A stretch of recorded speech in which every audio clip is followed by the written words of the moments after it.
Vaheguru Ji Ka Khalsa, Vaheguru Ji Ki Fateh. Welcome to the segment of Khoj Gurbani's a-sabad-a-day. Our recitation which follows is from Gauri Mahalla Panjava, composition of the fifth Nanak, Guru Arjan, in the rag Gauri. Udham Karat Sital man bhai, मार्ग चलत सगल दुख गए, खेम भया कुशल घर आए, भेटत साध संग गई बलाए, रहाओ नेत्र पुनीत पेखत ही दरस, धन मस्तक चरण कमल ही परस, जन की कीनी आप सहाय, सुख पाया लग दस है पाए, आप गया ता आप है भय, कृपा निधान की सरणी पे,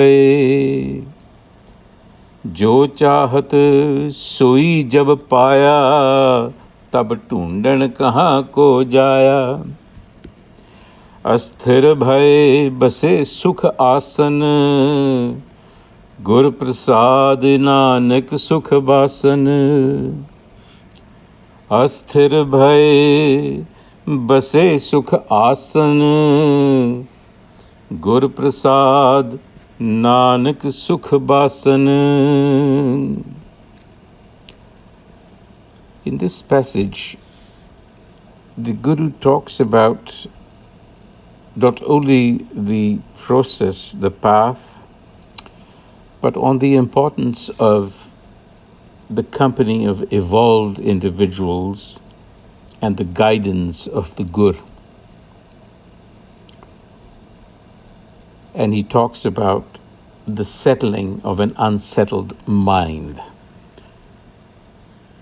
Let's review the passage and see what the Guru has to instruct us. He starts by saying, Udham Karat, effort. Udham is effort. There has to be some degree of exertion by which one understands it to mean motivation. There has to be some motivation to seek knowledge, to inquire. So that is an important component of this process, Udham Karat. And when you do Udham Karat, Sital man bhai, the mind becomes soothing and calm. Marg chalat sagal dukh paye. Uddam karat sital man bhaye. The mind becomes soothing. Marg chalat sagal dukh gaye. So these two phrases should be read together. And it says, when I make the effort, Uddham Karat, to walk the way, and the way is the way of Gurmat, all happiness leaves me, Sagal Dukh Gaye, and a soothing calmness comes to prevail over my mind. Naam japat ban bhay anand, ras gaye gun parmanand. By reciting, by reflecting, by internalizing, in other words, this whole process of inquiry, when one engages with the Sabad, Naam Japat, he says, I experience the joy of loving devotion to the ultimate source of bliss, which is Paramanand. Naam Japat Man bhay anand, ras gaye gun paramanand. I experience the joy of loving devotion to the ultimate source, Paramanand. That is consciousness. absolute consciousness, pure consciousness. So when we are asked to walk on the way, it simply means that, one, we must have a degree of motivation to do this. And two, when we do, then we have to create a consistent practice of engaging with the sabad, the discourse of Gur wisdom, Gurbani. So Naam Japat implies that you must engage with the sabad, with all faculties. This inquiry involves all faculties, the tongue to recite, the ears to hear, and to reflect and contemplate with the intellect. And in time, this practice arouses a feeling of loving devotion, which is bliss itself. And in the Rahao line, which is the central message where we should pause a little, the Guru says, Khem bhaya kusal ghare aaye, bhetat sad sangat gai balai. Khem means safe. It also means calm, full of peace. It is also used to indicate the path to bliss. So this is all inclusive. Khem bhaya kusal. Kusal is to be skillful, free from fault, competent. So what the Guru is saying here is, in the company of evolved individuals, bhetat sad sanga, my ignorance dissolved, gai balai. Balai means evil, but is here referring to the ignorance of the I.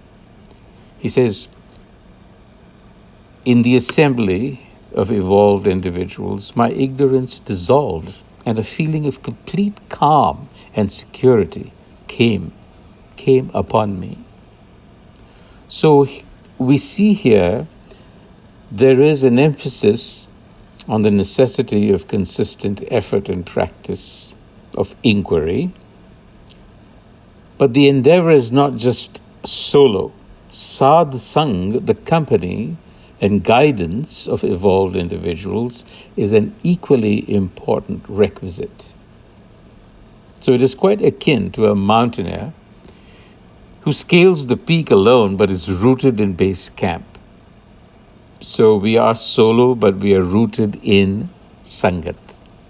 Sangati, to move together. And here now he describes some of the effects of Sad Sangat, to be in the assembly of evolved individuals, people who are on this path, or the Guru. Netra puneet pekat hi daras. The mere sight of the holy congregation restored me. Dhana mastak charan kamal hi paras.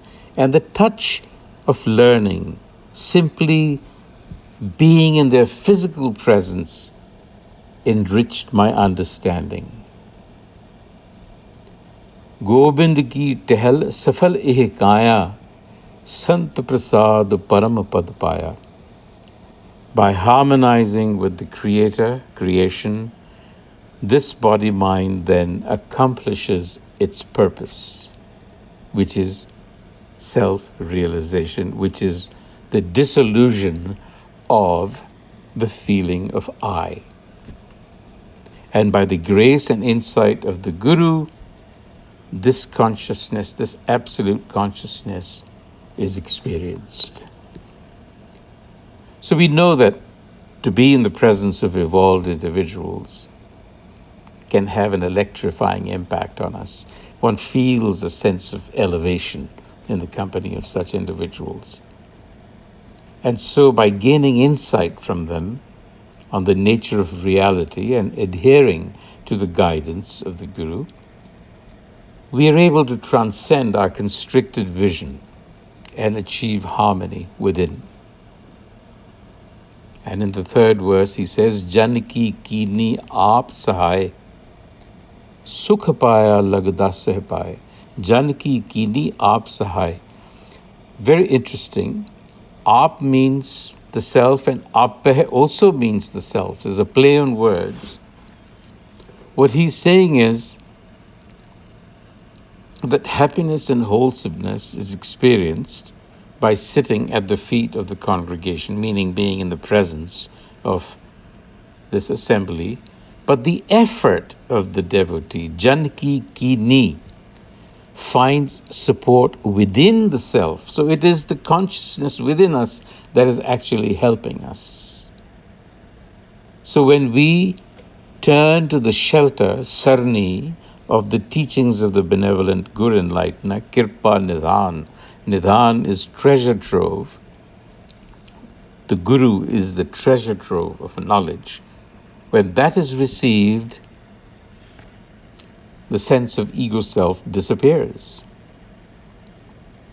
And you experience yourself as the limitless self, although it may not be appropriate to say that you experience the self, because there is no you to experience the self. The self is there, present, always. So this is the mystical presence of the assembly of saints that acts as the guide, as the Guru.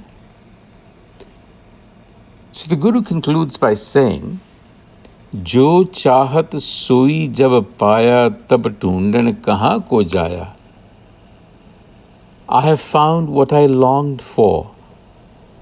Jo chahat, what I longed for, so jab paya, when I have found it, tab ढूंढन, why do I have to look elsewhere?